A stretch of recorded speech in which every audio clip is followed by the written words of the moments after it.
Yes, people, welcome back to the Magpie Channel TV. We have got loads to get through on today's episode of Transfer Talk. We're going to talk about a few potential incomings and one or two outgoings. A certain striker that has been criticised lately on this channel in a rant video may be heading out the exit door. So I might be talking sense after all, might know what I'm talking about, eh? We'll wait and see. We'll get into the outgoings towards the end of the video. I want to dive straight into it and get into the incomings, potential incomings. And it could be a big one, a massive one, that I seem to spend all last summer talking about for it not to happen. Will I spend the rest of this January talking about it for it not to happen? Hopefully, but hopefully not. But we'll get into my opinion soon, but we'll get into the news first of all. And that is Bayer Leverkusen's Moussa Diaby, the £85 million rated French winger who's still having a great season for Bayer Leverkusen despite them struggling. Now they're struggling, they're only a few points above the relegation zone, and that could force Bayer Leverkusen's hand. Apparently they are willing to cash in on him, try and strengthen the team elsewhere. If they sold Diaby, they do want astronomical fees. 85 million. But then again, that Mudryk, who's had one good season in Ukraine and a few good Champions League games, went for 90 million to Chelsea. They've just fucked the market completely. Completely ruined it, Chelsea and Todd Bowley, Donald Trump. Cheers, Trump. You know what I mean? Bowley. Ugh. Anyways, so that's why clubs are trying to drive such a hard bargain now. Diaby does have the stats. You can see them on screen now. He's been fantastic this season. He's got great goal contributions, great goal scoring. He's a right handful on that right-hand side. He's direct, he's pacey, he's got it all. He's got a very bright future. He's played several times for France. Now, there's loads of videos on the Magpie channel on Moussa Diaby, so make sure you check them out if you want a deeper insight into his career and his stats and who he is, his position, all that stuff. But I'm just going to focus on the link that has begun today. Now, Newcastle tried to sign Diaby in the summer. He was one of their number one targets.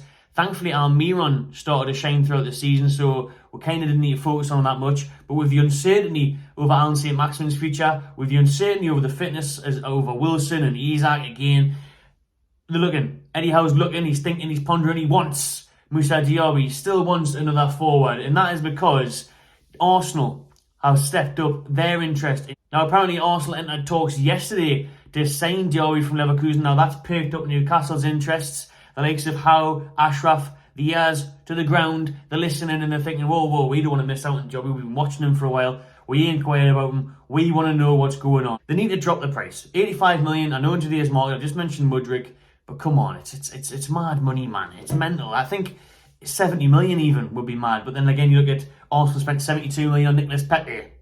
So if they're willing to do that, they're probably going to sign Diaby. Now, Diaby is very keen on a move to Newcastle. He wanted it to happen last summer. He wanted the move. Like I said, Leverkusen put Newcastle off for that hefty price tag.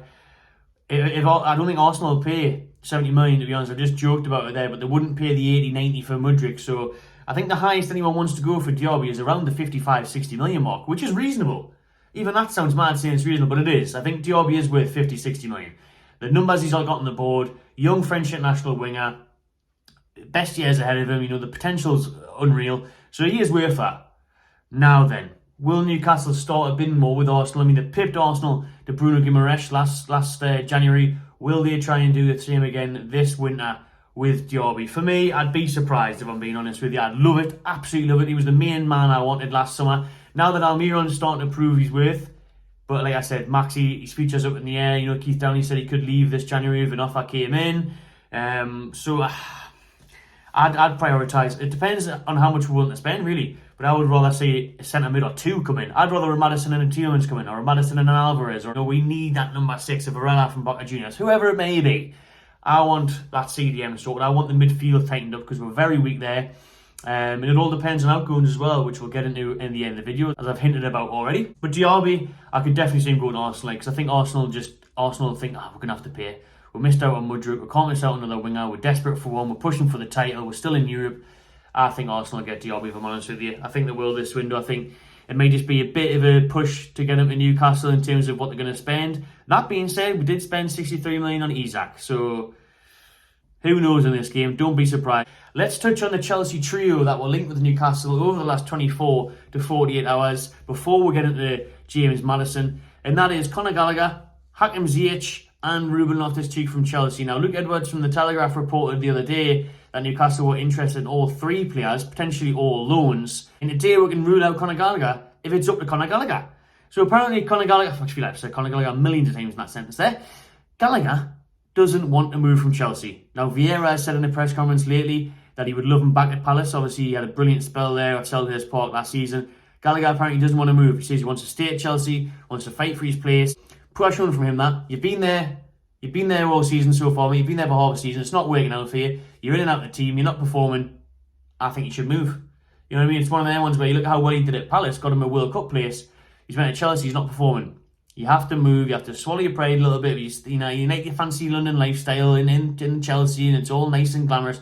It's nice up here, mate. Have you seen the Quayside? Do you know what I mean? Have you seen Bontelan, Darasol? Can't have a look, mate. You'd love it. But anyways, I think he needs to move. But him saying he doesn't want to move, I don't really rate that much. And I think he might be forced to move because apparently Chelsea aren't that bothered about him. Chelsea aren't bothered about the three players that I've just listed there, Ziyech and Loftus-Cheek. You know, they haven't got a future at Chelsea. Ziyech as well, especially, you know, Ziyech had a brilliant World Cup, obviously with Morocco, semi-finalists. He's not fancied there. He's not getting game time. He's proven his worth. He's proven on the international stage, biggest of all, he's a class player. He proved it in Holland. He was a brilliant talent.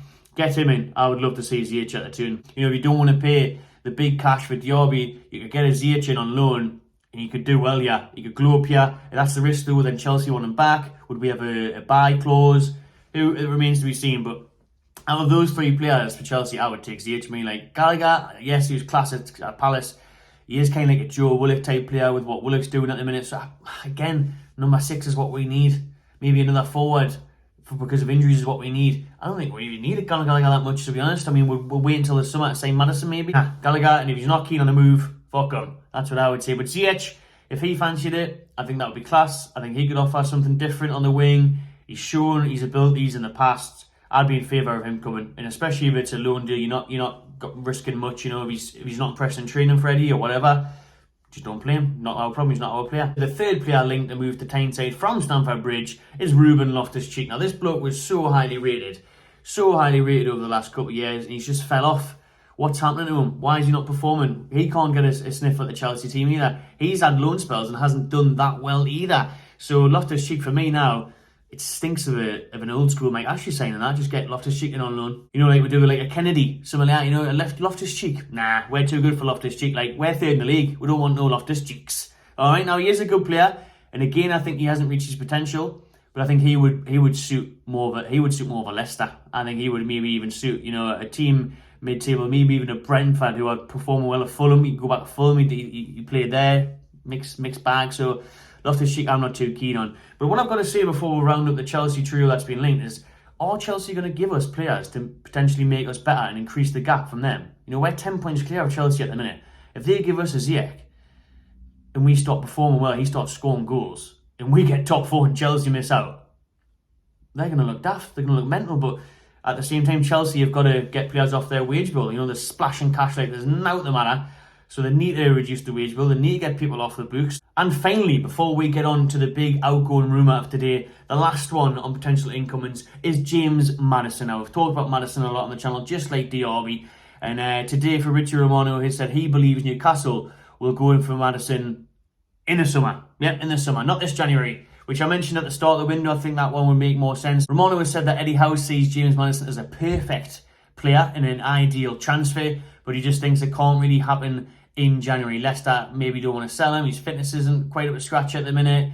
You know, Leicester are trying to move up the league, so it's not working out for both parties at the moment. But in the summer, Leicester will be willing to sell. Maddison wants to move. Maddison's apparently keen on the move, and Fabrizio Romano, the transfer expert, believes that Newcastle will go back in the summer. So I mean, does that free up us? Can we go and splash the cash on Diaby? That's it. That's our one signing. Our fresh nader as well, the young right back from Spain. Do we just pay 60-70 million for Diaby and then a fee for Fresneda, and that's what we're done? That's a realistic window, isn't it? Maybe ship 1 or 2 out, especially if you sell a St. Maximin, get 20-30 million for him. You're not paying that much. Get Diaby on a long-term contract, the contract FFP, and then look in the summer. Maddison's your big marquee signing, you know, but Maddison's your big deal in the summer. Your Diaby's your January, Maddison's your summer. Happy days. We'll wait and see. Potential there for some big deals in the remainder of the window for me, and I'm excited. So, who will leave? Now, we've touched on St. Maximin in another video, potentially leaving. The main one in this video is I want to focus on Chris Wood. Big Woody, who obviously was a feature length of my rant after the Sheffield Wednesday game where I slammed him because he missed that absolute sitter. He's missed loads of sitters. Now, we know he's done well since he came in terms of relegating his old type Burnley. He works hard. He's good at penalties, but I'm not having it. He's not a good enough striker, especially when we're fighting top 4, top 6. He's not good enough. Simply not good enough. And I'd be very happy for him to get sold or loaned out, to be honest with you. Might sound harsh, just telling the truth. I don't really rate him at all. Thank you, Chris, for keeping up last year. Thanks for your hard work. It just doesn't work out. Sometimes it just doesn't work out at certain clubs. And he was better at Burnley. He could be better at Nottingham Forest. That's what they hope anyway. Apparently Nottingham Forest are eyeing up a loan move for Chris Wood, thanks to the Times are reporting this one. So they're saying that Woody is an option for Forest. They're interested in him. Take him for me. Frees up squad, frees up a wage bill. I'd rather sell him than loan him, to be honest. What's the point in loaning him? Unless we'll loan him and keep a loan back option. Bring him back, because Wilson, he's back in injured, but that may open the door for us to sign someone else, But Wood linked with a move to Forest. I'd be pleased with that one. To be fair, like I said, only do too harsh on Wood. Thanks for your services. Kept up last year, but we're on a different level now. Like we're third in the league. Ain't nobody else in the top 6 gonna be playing Chris Wood. Ain't nobody. Anyways, that'll do for this episode of Transfer Talk. Drop your comments below what you thought of this one and the names linked. Would you be up for letting Chris Wood go as well? Subscribe to the Magpie Channel TV, and I'll see you on the next one.